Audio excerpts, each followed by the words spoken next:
The hardest question anyone has ever asked me wasn't about my career, my family, or the life I'd built.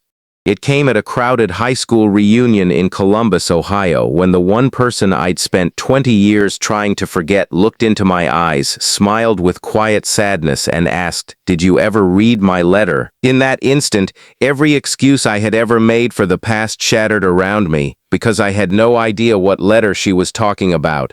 Before we continue, if you believe in kindness, hope, forgiveness, compassion, and second chances, please take a moment to like this video, share it with someone who needs encouragement, leave a thoughtful comment, and subscribe to the channel. Your support helps these stories reach hearts that may need them today.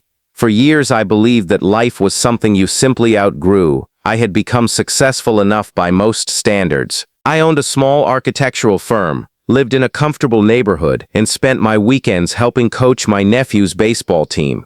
People thought I had everything together. They didn't know that every once in a while I would dream about the hallways of Lincoln High School and wake up wondering how a single season of teenage life could still follow a grown man into his 40s. The reason always had one name: Hannah. She had been the kind of person who made everyone around her feel noticed. She remembered birthdays, encouraged classmates who struggled, and somehow treated the quiet kids with the same kindness she showed the popular crowd. I admired her from a distance because I never believed someone like her could ever feel the same way about someone like me. I was shy, constantly worried about saying the wrong thing, and convinced I wasn't enough. During our senior year, we became lab partners in chemistry. Every afternoon turned into laughter, shared homework, and conversations that stretched long after the final bell. Friends joked that we acted like a couple, but fear is a strange thing. Instead of telling her how I felt, I convinced myself that silence was safer than rejection. Graduation arrived, and life scattered everyone across the country. I left for college in another state. Hannah disappeared into the rush of adulthood. Social media occasionally suggested her name, but I never had the courage to click on her profile. I buried myself in work, believing success could replace unanswered questions.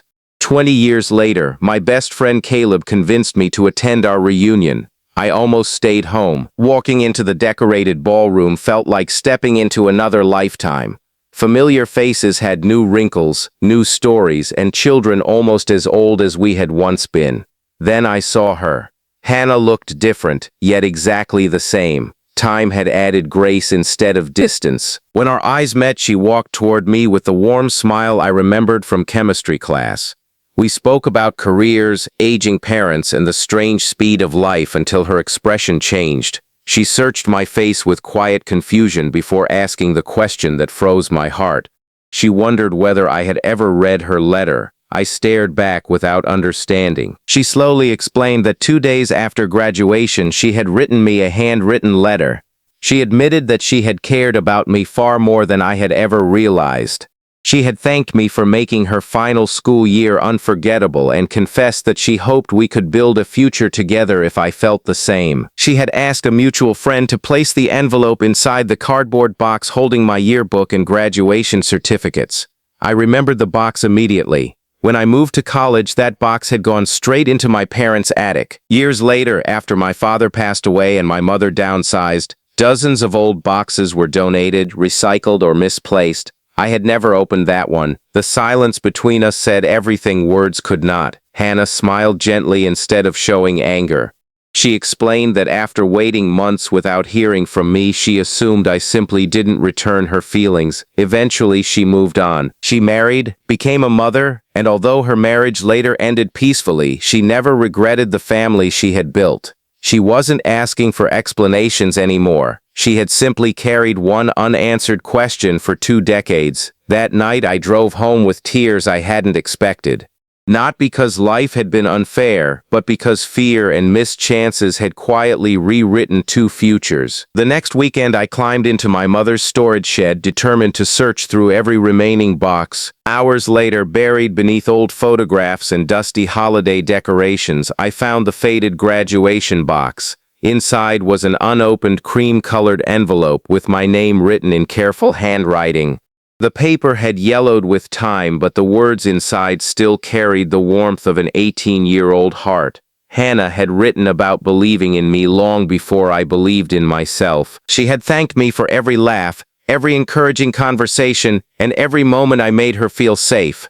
At the end, she wrote that if I felt even a fraction of the same, she hoped I would call her before she left for college.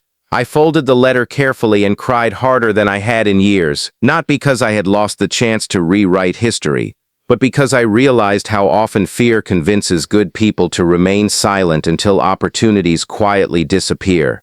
A few weeks later, I mailed Hannah a handwritten reply. I thanked her for a letter that had finally reached my heart, even if it had arrived 20 years late. We began exchanging occasional letters, not to relive what might have been, but to celebrate the lives we had built. Our friendship became something honest, peaceful, and deeply meaningful. Sometimes second chances don't recreate the past, they simply heal it. If this story touched your heart, please like the video, subscribe for more uplifting stories, and share it with someone who may need the courage to speak before it's too late.